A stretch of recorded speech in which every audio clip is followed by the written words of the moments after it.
Welcome to Slash Bash, where today I am bringing you another malicious compliance Reddit video. In our first story, this is the last time I filled in the annual staff survey. Let's jump right in. I work for the biggest overnight freight company in the country. Every year, they'd put out a staff survey pack. Yes, it was paper, before they gave everyone email and internet access. It wasn't compulsory to participate. If you did fill it in, you didn't have to include any personal details. Also, instead of handing it in at a local level, you could mail it to a reply-paid address interstate at head office. There was also a 1-month window for completion. Those that were returned at the office were meant to be in sealed envelopes, no identifying marks, in a Dropbox and sent to head office from there. This was somewhere around 2007. We had one manager who was absolutely destroying us, leaving shifts uncovered, declining overtime, playing favorites, and this led to the majority of the shed slaying him in their survey responses. I had a gut feeling this jerk was destroying all the survey responses that were not favorable to him. I had a busy role and wasn't going to fill it out at work. I did it at home and mailed it back for free to head office interstate one afternoon. That night I get to work. Let's call the jerk bad manager. I'd complied with the survey request, and this is where I like to think the maliciousness comes in. Bad manager is in the office in front of about 15 other staff and says, "Hey, Celtic Cynic, we haven't got your survey back yet." "How do you know, bad manager?" "Well, we haven't got it." "But how do you know? They aren't compulsory, they can be anonymous. They're supposed to be sealed. They're not due for another 2 weeks and they don't go directly to you. So how do you know that you don't have my survey back yet?" Now 15 sets of ears have all pricked up and all the eyes are on him squirming. "Because it hasn't been returned yet." So, and I repeat everything I just challenged him with. "Is there a secret marking on my envelope to identify my response? A serial number or something?" "No, it's just, tell me and everyone here how you know my response hasn't been received yet." "Well, it hasn't." "The only way you'd know is by opening the packs that come back here. You're not supposed to do that, right?" "No, I'm not. I don't." "I'll tell you what, bad manager, my pack went in the mail to head office this afternoon. You'll never get hold of it. And if you're that worried about my response, don't be. I didn't carve you up. And it's pretty clear none of the carve-ups returned here are making it to head office anyway." Bad manager leaves the room to 15 people now laughing their heads off. He didn't get sacked, but he watched his step very carefully after that. I refused to complete any more surveys after that. I refuse to do the online versions, as by the time the next one comes around, there's never any evidence of action on the previous one. It's also hard to be anonymous now when you have to answer X, Y, and Z criteria that can narrow it down to you anyway. A few years later, he tried to misquote me on a phone exchange and put me on a disciplinary warning. As all calls were recorded, I requested he get the tapes. He refused. We both knew he was lying and the tape would prove it. He got sacked in 2013. I now work at head office. Story number 2. You'll lose most of your money if you cancel your holiday with us. I recently had a holiday booked to Mexico, which at the time of booking, in early 2020, it came to around £2,200 for 2 people for 2 weeks. We felt pretty fortunate to have been able to get the trip at that sort of price.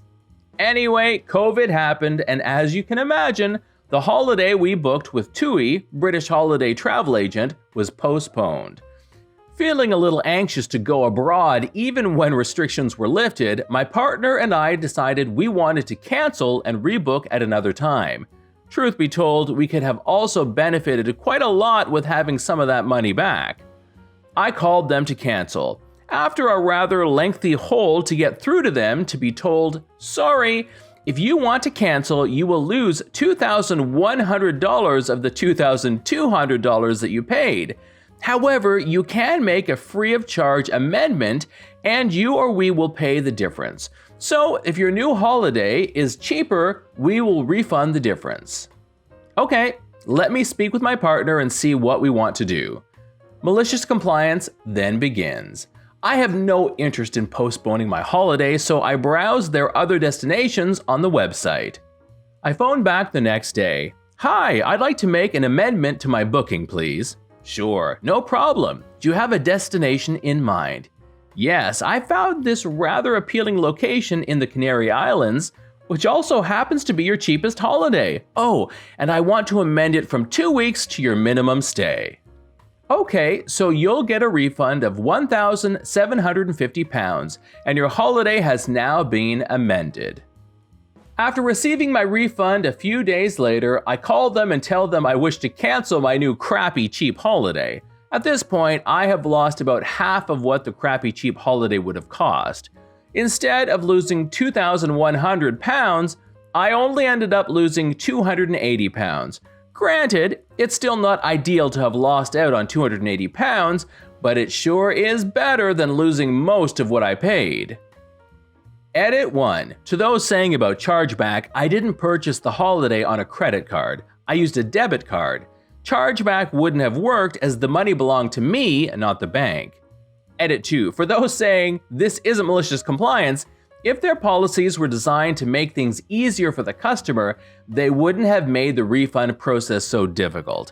I would say this is malicious compliance as I was using a loophole in their policies to ensure the best result for me. Edit 3. Well, who knew? I didn't know you could do chargebacks on debit card. Thank you for educating my smooth brain. Story number 3. He did follow my instructions. Around 7 years ago, I used to be an English as a second language teacher. I taught in Australia, I'm from here, and had students from all over the world. In Australia, the student visa is a bit of a cash cow, where people want to work in Australia, and if they can't get a working holiday visa, they get the student visa just so they can stay in the country and work. They can study many things, including university degrees, but one of the cheapest and most useful is English language classes. They require 20 hours a week of face-to-face classes, and then they can legally work 20 hours. In reality, I had students working full-time and coming to evening classes exhausted. It was a crappy situation as a teacher, so I did my best to make the classes engaging and useful. My students appreciated that. One day, I asked the class to write a movie review. I got them to discuss their favorite movies so they could get some ideas, had them read several movie reviews, and then went over the structure. I highlighted that a movie review is not just a detailed description of the plot. I would often get movie reviews that spent 2 pages listing everything that happened.